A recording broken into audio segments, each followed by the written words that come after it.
नमस्कार दोस्तों, मैं जसवंत माचरा आप सभी का डैफोडिल कोचिंग क्लासेस की इस ऑनलाइन क्लासेस में स्वागत करता हूं।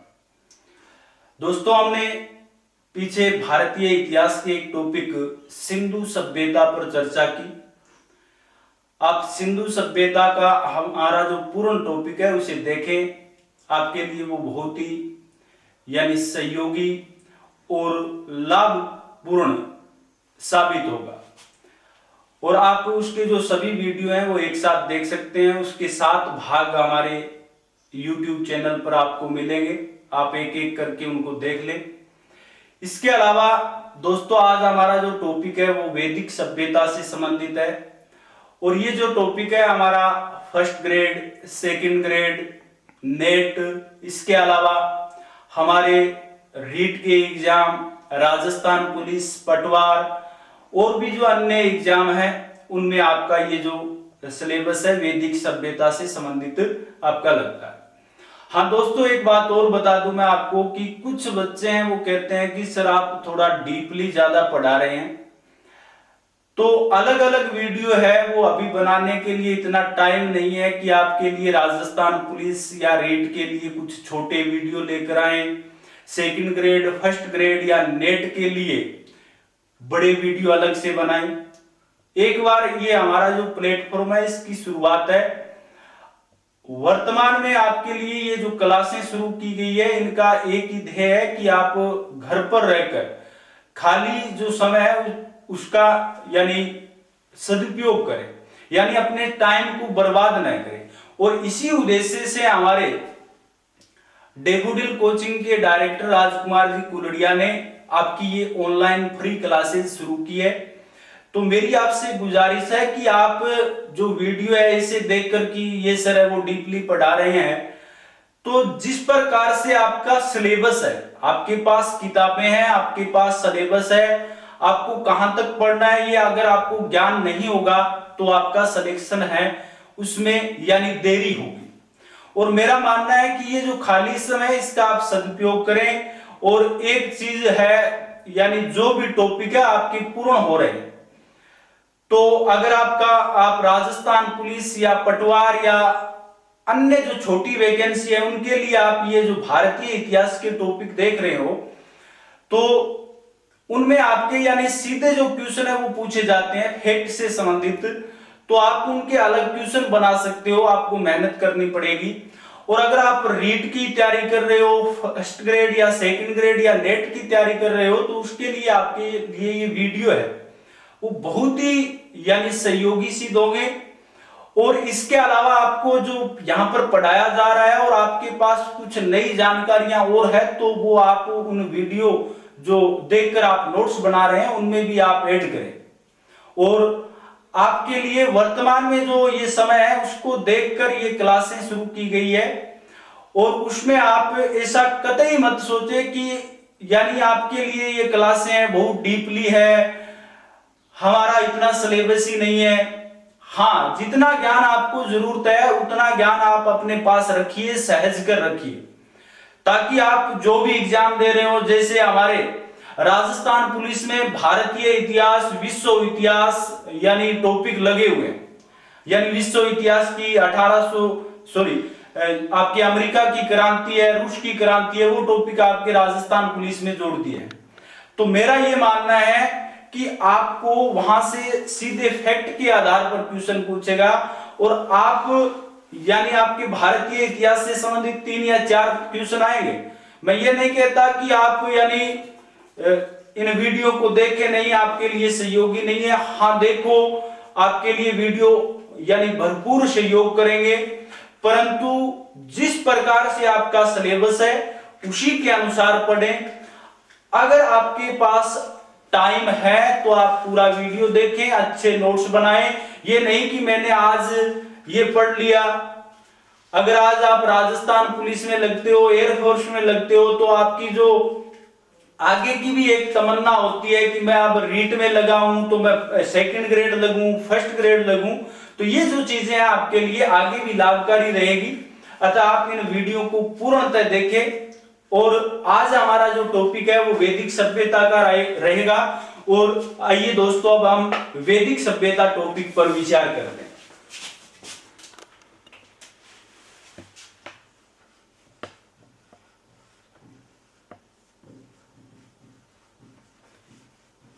वैदिक सभ्यता, जैसे हमने सिंधु सभ्यता में पढ़ा सिंधु सभ्यता का कालक्रम, वैसे भी हमारी वैदिक सभ्यता का भी एक कालक्रम है।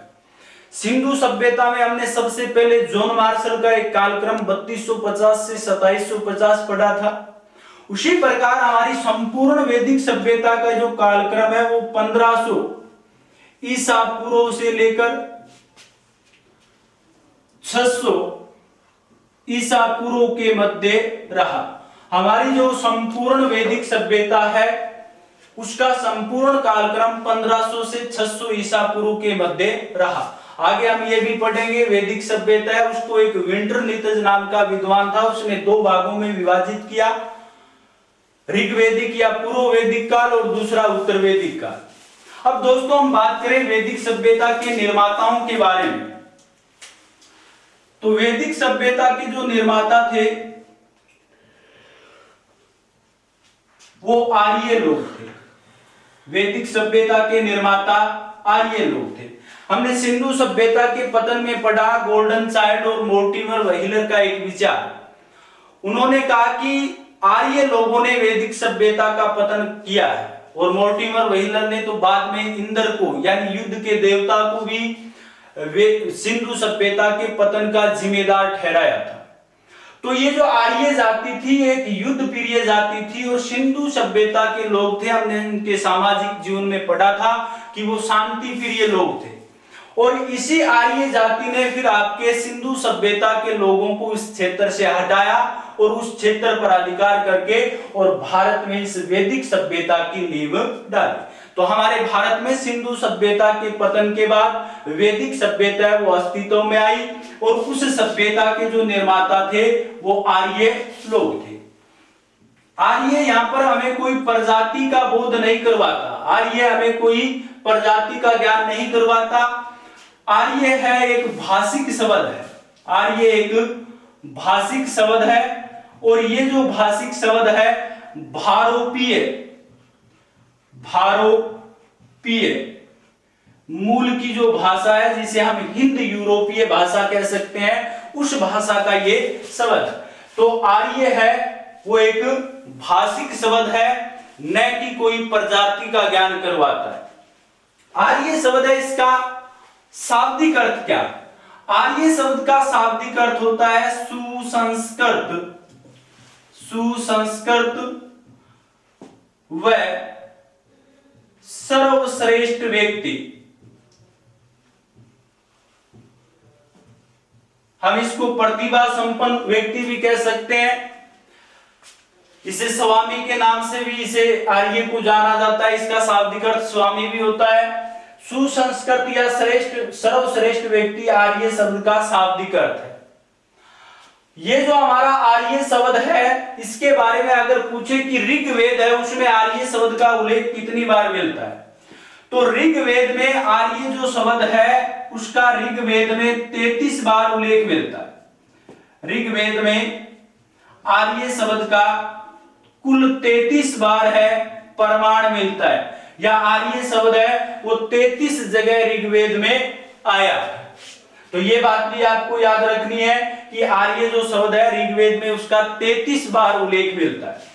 इसके अलावा भारत में जो आर्यों की पहचान है, भारत में आर्यों की जो पहचान है वो नॉर्डिक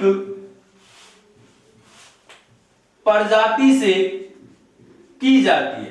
भारत में आर्यों की पहचान किस प्रजाति से की जाती है? नॉर्डिक प्रजाति से की जाती है। और आपकी ये जो नॉर्डिक प्रजाति है इसे आर्यों का प्रतिनिधि और भारत में हिंदू सभ्यता का जनक माना जाता है। दोस्तों, आर्यों का प्रतिनिधि और भारत में हिंदू सभ्यता का जो जनक है आपकी इसी नॉर्डिक प्रजाति को माना जाता है, ये भी आपको याद रखना।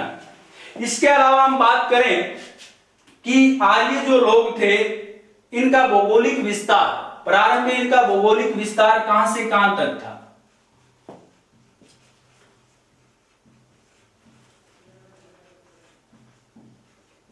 इनके भौगोलिक विस्तार के बारे में हम बात करें तो आर्यों का जो भौगोलिक विस्तार था वो हमारे सिंधु सभ्यता के लोगों का जो भौगोलिक विस्तार था, जैसे सिंधु सभ्यता में हमने पढ़ा कि सिंधु सभ्यता का जो सर्वाधिक सहकेंद्रण है वो सिंध और पंजाब में था। कहां पर था? सिंध व पंजाब में सिंधु सभ्यता का सर्वाधिक सहकेंद्रण था। इसके अलावा सिंधु सभ्यता का जो सहकेंद्रण है वो बलूचिस्तान इस क्षेत्र में भी था।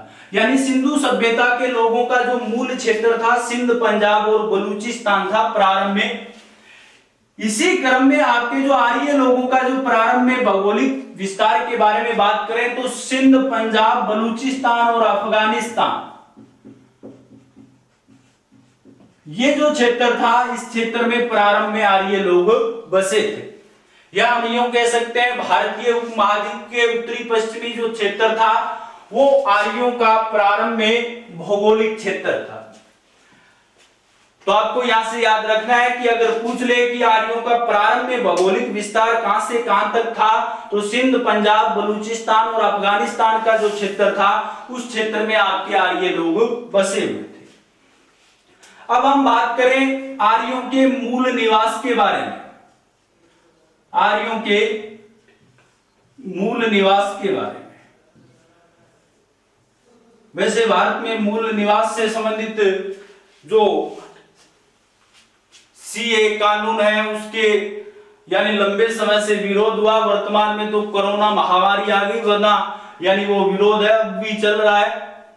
और हम आर्यों के मूल निवास के बारे में बात करें तो आर्यों का जो मूल निवास था उसके बारे में विद्वान है वो सहमत नहीं है। कोई विद्वान उन्हें भारत का बताता है, कोई भारत से बाहर का बताता है और कोई बैक्टीरिया या मध्य एशिया जो प्रदेश है वहां के आर्यों को बताते हैं। तो हम अलग अलग विद्वानों के बारे में यहां पर चर्चा करेंगे। सबसे पहले हम भारत के बारे में बात करें। भारत या भारत के सीमावर्ती क्षेत्र के बारे में बात करें तो हमारे जो सर्वप्रथम विद्वान है वो है पंडित गंगानाथ झा। ये जो पंडित गंगानाथ झा है इन्होंने बरनश्री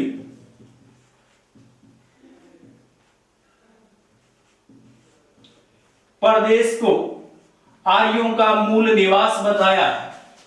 इसके अलावा हम दूसरे विद्वान के बारे में बात करें तो एक विद्वान है डीएस त्रिदेव नाम से। डीएस त्रिदेव है, इनका जो मानना है वो कहता है कि देवी का प्रदेश यानी मुल्तान आर्यों का मूल निवास था। डीएस त्रिदेव के अनुसार देवी का प्रदेश या मुल्तान आर्यों का मूल निवास था। 3 नंबर हम बात करें, विद्वान है आपका अष्टडी कल्ला। अष्टडी कल्ला, और कल्ला का क्या मानना है? कश्मीर या हिमालय क्षेत्र। यहां पर आप डी से देवी का याद रख सकते हो, गंगा से ब्रह्मश्री ये जो क्षेत्र है इसको जोड़कर पढ़ सकते हो, और अष्टडी कल्ला से आप कश्मीर को भी ध्यान में रख सकते हो। और वैसे आपको ज्यादा यानी तो अगर आप रीट से संबंधित तैयारी कर रहे हैं तो इनमें ज्यादा उलझने की कोई जरूरत नहीं है, आपको मैं बता दूंगा, वहीं से आपका क्वेश्चन है वो ज्यादातर पूछा जाता है।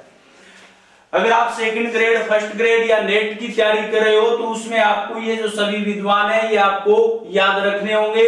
हो सकता है वर्तमान में जो एग्जामिनर जिस हिसाब से क्वेश्चन पेपर सेट करते हैं उनमें इसी प्रकार से मिलान से संबंधित क्वेश्चन है वो बड़े एग्जामों में ज्यादा पूछे जाते हैं। हाँ, रीट लेवल तक क्या है आपको ज्यादा डीपली अध्ययन नहीं करना है। तो एक बार इतनों को देखते हैं, चलो एक विद्वान की ओर बात करते हैं। डॉक्टर संपूर्णानंद व अविनाश चंद्र दास, ये जो दोनों व्यक्ति है डॉक्टर संपूर्णानंद और अविनाश चंद्र दास, इनका मानना है कि सप्त सेंधव प्रदेश आर्यों का मूल निवास था। आगे हम बात करेंगे ऋग्वैदिक काल में जो आर्य लोग थे, इसी सप्त सिंधु प्रदेश ये आर्यों का मूल क्षेत्र था ऋग्वैदिक काल में। और उत्तर वैदिक काल में आर्यों का जो मूल क्षेत्र है वो यहां से हटकर गंगा यमुना दोआब हो गया था। तो एक बार दोबारा देख लेते हैं दोस्तों, हमारी जो वैदिक सभ्यता है उसका जो संपूर्ण कालक्रम है वो 1500 से 600 ईसा पूर्व के मध्य है। वैदिक सभ्यता के निर्माता आर्य लोग थे। आर्य एक भाषिक शब्द है, न कि कोई प्रजाति का बोध करवाता है। ये भारतीय मूल की भाषा से बना हुआ शब्द है। आर्य शब्द का शाब्दिक अर्थ होता है सुसंस्कृत व सर्वश्रेष्ठ व्यक्ति, या उसे हम प्रतिभा संपन्न व्यक्ति भी कह सकते हैं। ऋग्वेद में आर्य शब्द का 33 बार उल्लेख मिलता है। भारत में आर्यों की जो पहचान है नार्डिक प्रजाति से की जाती है, और ये जो नार्डिक प्रजाति है इसे आर्यों का प्रतिनिधि और भारत में हिंदू सभ्यता का जनक माना जाता है। नार्डिक प्रजाति को आर्यों का प्रतिनिधि और भारत में हिंदू सभ्यता का जनक माना जाता है। भौगोलिक विस्तार सिंध, पंजाब, बलूचिस्तान और अफगानिस्तान। प्रारंभिक समय में आर्य जो लोग थे इसी क्षेत्र में बसे हुए थे। मूल निवास, आर्यों के मूल निवास के बारे में अलग अलग विद्वानों के अलग अलग विचार है। सबसे पहले हम भारत या भारत के समीपवर्ती क्षेत्र के बारे में बात करें तो पंडित गंगानाथ झा का मानना है कि ब्रह्मश्री जो प्रदेश है वो आर्यों का मूल निवास था। DS त्रिदेव देवी का प्रदेश या मुल्तान को आर्यों का मूल निवास बताता है। HD कल्ला कश्मीर या हिमालय क्षेत्र को आर्यों का मूल निवास बताता है। और डॉक्टर संपूर्णानंद व अविनाश चंद्र दास ये जो दोनों है सप्त सिंधु प्रदेश को आर्यों का मूल निवास बताते हैं। दोस्तों आप इसका स्क्रीनशॉट ले सकते हो।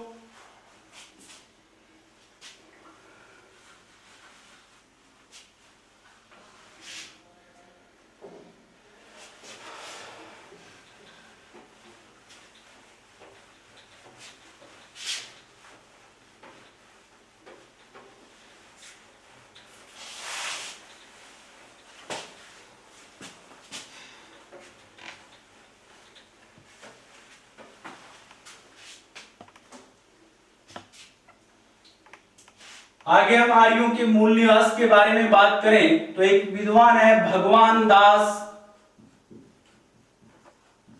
गिडवानी। भगवान दास गिडवानी ये जो आपके विद्वान है भगवान दास गिडवानी, इन्होंने वैदिक सभ्यता पर एक पुस्तक की रचना की है रिटर्न ऑफ द आर्यंस नाम से। Return of the Aryan.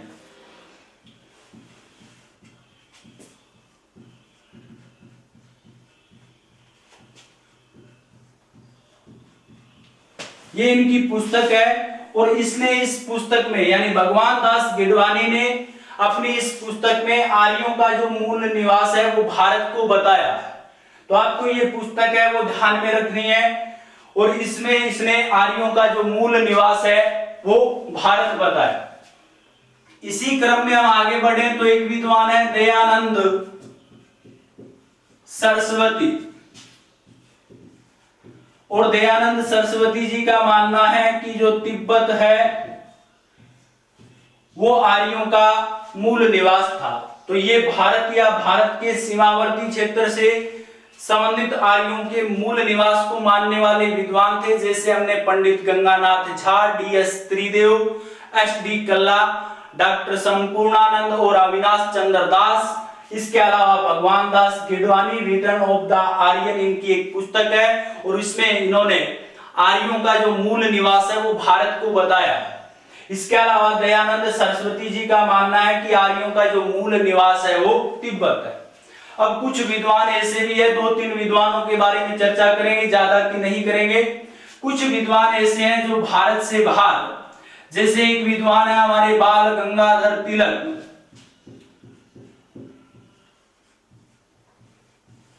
बाल गंगाधर तिलक जी ने आर्यों पर या हमारी जो वैदिक सभ्यता है उस पर एक पुस्तक की रचना की है और उस पुस्तक का नाम है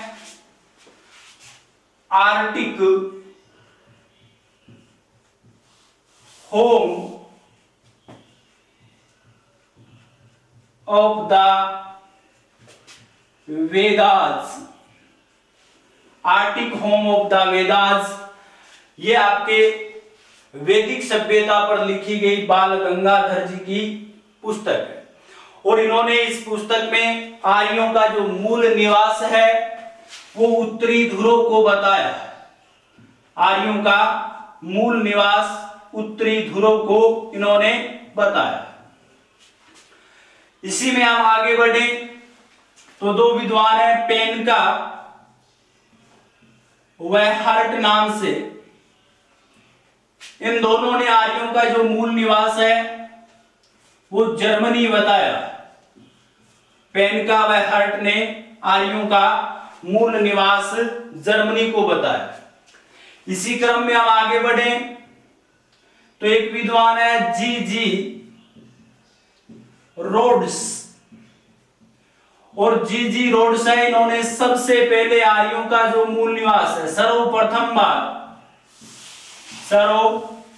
बार आर्यों का जो मूल निवास है वो मध्य एशिया को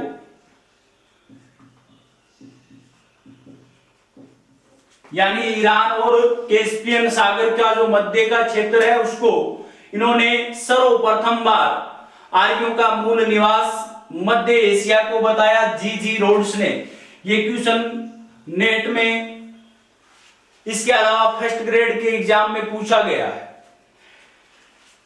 इसके अलावा हम बात करें जी रोड्स का मानना है कि जो बैक्टीरिया प्रदेश है, बैक्टीरिया प्रदेश वो प्रारंभ में आर्यों का मूल निवास था। मध्य एशिया का जो बैक्टीरिया प्रदेश है वो आर्यों का मूल निवास था। ये जो मध्य एशिया विचार है जी रोड्स के बाद में एक विद्वान हुए मैक्स मूलर।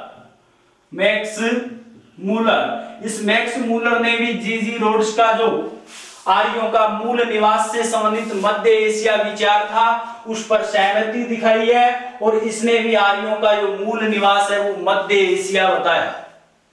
तो दोस्तों अगर आपको संभवतः देकर पूछे, जिस प्रकार से आपको सिंधु सभ्यता में बताया था कि संभवतः देकर अगर क्वेश्चन पूछे कि सिंधु सभ्यता में संभवतः सबसे ज्यादा कौन से लोग बसे हुए थे, भूमध्य सागर के। सिंधु सभ्यता के निर्माता संभवतः कौन थे, द्रविड़ लोग थे। उसी प्रकार संभवतः देकर पूछे यानी ज्यादातर जो विद्वान है इस मध्य एशिया विचार पर क्या है, सहमत है। और संभवतः देकर पूछे तो मध्य एशिया आपको वहां पर टिक करना है, वो ये ऑप्शन आपका सही होगा।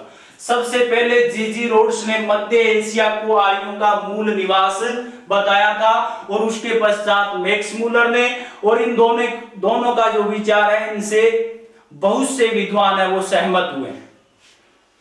इसके अलावा हम आगे बात करें आर्यों के मूल निवास के बारे में, तो एक बार दोस्तों आप इतना ही देख लो, यानी आर्यों के मूल निवास से संबंधित आपके लिए इतना काफी है। यानी भारत में और भारत से बाहर बताने वाले जैसे दयानंद सरस्वती है, इन्होंने तिब्बत को बताया है। बाल गंगाधर तिलक है, इन्होंने एक पुस्तक लिखी है Arctic home of the Vedas, और इसमें उत्तरी ध्रुव को आर्यों का मूल निवास बताया है। पेनका व हर्ट नाम के जो विद्वान है वो जर्मनी को। इसके अलावा जी रोड्स ने सर्वप्रथम बार मध्य एशिया को बताया, और उसके बाद में इसके विचार को मैक्स मूलर ने भी प्रतिपादित कर दिया। इसके अलावा चलो एक बात और बता देता हूं, गोल्डन चाइल्ड व नेहरिंग, ये जो दो विद्वान है ये यूक्रेन यानी आपका जो रूस का क्षेत्र है उसको आर्यों का मूल निवास बताते हैं। तो आर्यों के मूल निवास से संबंधित आपको इतना ही ध्यान रखना है। यानी जो तैयारी कर रहे हैं बच्चे फर्स्ट ग्रेड सेकंड ग्रेड की या नेट की तैयारी कर रहे हैं, उनको ये सभी याद रखने आर्यों के मूल निवास से संबंधित विद्वान किसने कहां से बताया। इसके अलावा जो रीट लेवल या अन्य छोटे लेवल की तैयारी कर रहे हैं उनको एक दो बातें, जैसे ये जो मध्य एशिया वाला जो प्रमाण है। इसके अलावा हमारे बाल गंगाधर तिलक जी की जो पुस्तक है, या इन्होंने उत्तरी ध्रुव बताया है, दयानंद सरस्वती है, इन्होंने तिब्बत बताया है। ये चीजें आपको याद रखनी है। ठीक है दोस्तों, आप इसका स्क्रीनशॉट ले सकते हैं।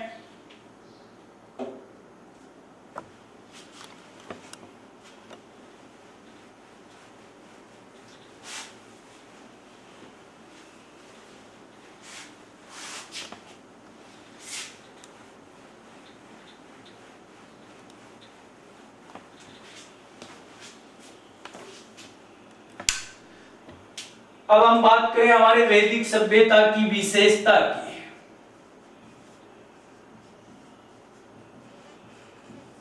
वैदिक सभ्यता की विशेषता क्या थी?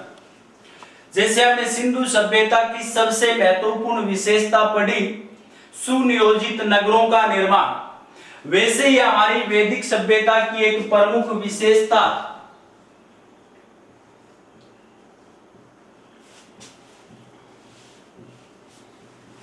वो ये है भारोपीय भाषा, या हम इसे हिंद यूरोपीय भाषा भी कह सकते हैं। वैदिक सभ्यता के लोगों की जो सबसे प्रमुख विशेषता थी वो ये आपकी भारोपीय भाषा को माना जाता है, जिसे हम हिंद यूरोपीय भाषा कहते हैं। हमारी ये जो भारोपीय भाषा है, इसका प्राचीनतम प्रमाण हमें कहां से मिलता है?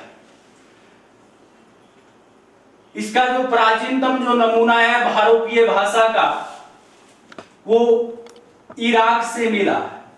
यहां से 2200 ईसा पूर्व का एक अभिलेख प्राप्त हुआ है, और उस अभिलेख पर आपकी जो भारोपीय या हिंद यूरोपीय भाषा है उसका प्राचीनतम उल्लेख मिला है। ये जो भारोपीय भाषा है, इसकी सर्वप्रथम बार कल्पना किसने की? भारोपीय भाषा की जो सर्वप्रथम बार कल्पना है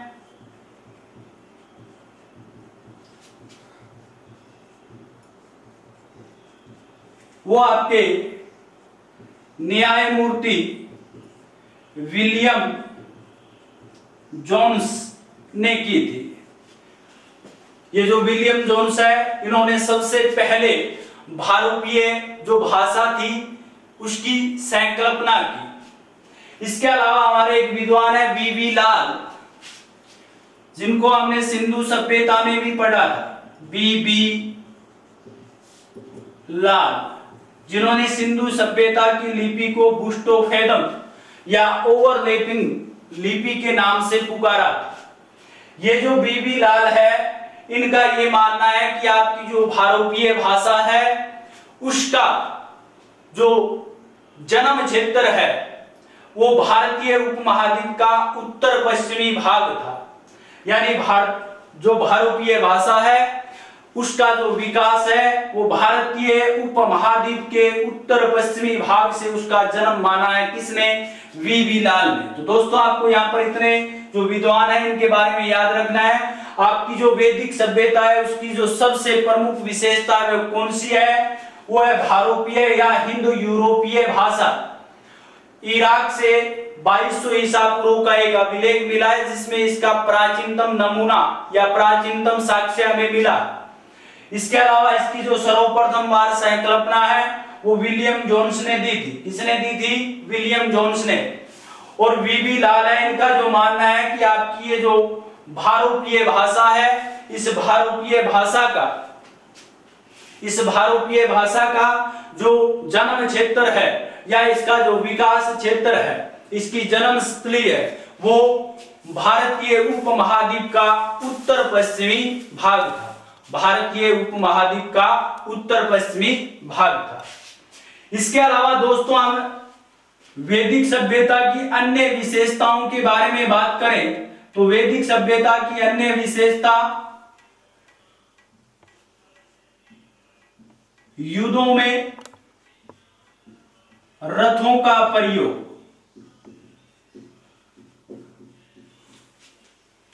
इसके अलावा आरा वाला पहिया का उपयोग, इसके अलावा सोमपान की प्रथा, इसके अलावा आसव की उपयोगिता, ये आपकी वैदिक सभ्यता की कुछ अन्य विशेषता है। तो वैदिक सभ्यता की विशेषता के बारे में हमने पढ़ा। हमारी वैदिक सभ्यता की जो मुख्य विशेषता है वो भारतीय भाषा है। इसके अलावा युद्धों में रथों का प्रयोग, आरावाला पहिए का उपयोग, सोमरस पीने की प्रथा और अश्व की उपयोगिता। जैसे हमने सिंधु सभ्यता में पढ़ा कि आपको एक क्वेश्चन बताया था जिसमें पहले सिंधु सभ्यता में यह माना गया था कि वो घोड़े से अपरिचित थे। आर्य लोगों के जीवन में घोड़े का विशेष महत्व था। आर्य लोगों के जीवन में घोड़े का विशेष महत्व था। तो अश्व की उपयोगिता, सोमपान की प्रथा, आरावाला पहिए का उपयोग, युद्धों में रथों का प्रयोग, यह आपके वैदिक सभ्यता के लोगों की कुछ विशेषता है। भारतीय भाषा का सबसे प्राचीनतम प्रमाण इराक से प्राप्त हुआ है। सर्वप्रथम बार संकल्पना विलियम जोन्स ने दी और वीवी लाल ने भारतीय भाषा की जन्मस्थली भारतीय उपमहाद्वीप के उत्तर पश्चिमी भाग को बताया। इसके अलावा दोस्तों आपको एक चीज और याद रखनी है कि हमने आर्यों के मूल निवास की बात की। तो उसमें अगर एनसीईआरटी के अनुसार अगर आपसे पूछे कि आर्यों का मूल निवास कौन सा है तो वह है आपका आल्पस पर्वत। एनसीईआरटी का मानना है कि आल्पस जो पर्वत है वो आर्यों का क्या है, मूल निवास है। दोस्तों आप इसका स्क्रीनशॉट ले सकते हो।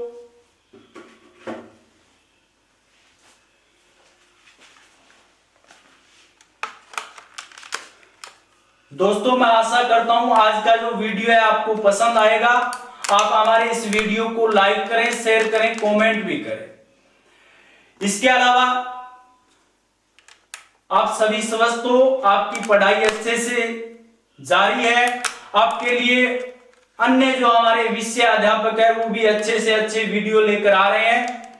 इसलिए आप भी साथ में मेहनत करते जाओ और कड़ी से कड़ी जोड़कर हमारे इस डैफोडिल कोचिंग परिवार को इसी प्रकार से आपका स्नेह, प्यार और आशीर्वाद देते रहो। आज के लिए दोस्तों इतना ही। जय हिंद, जय भारत।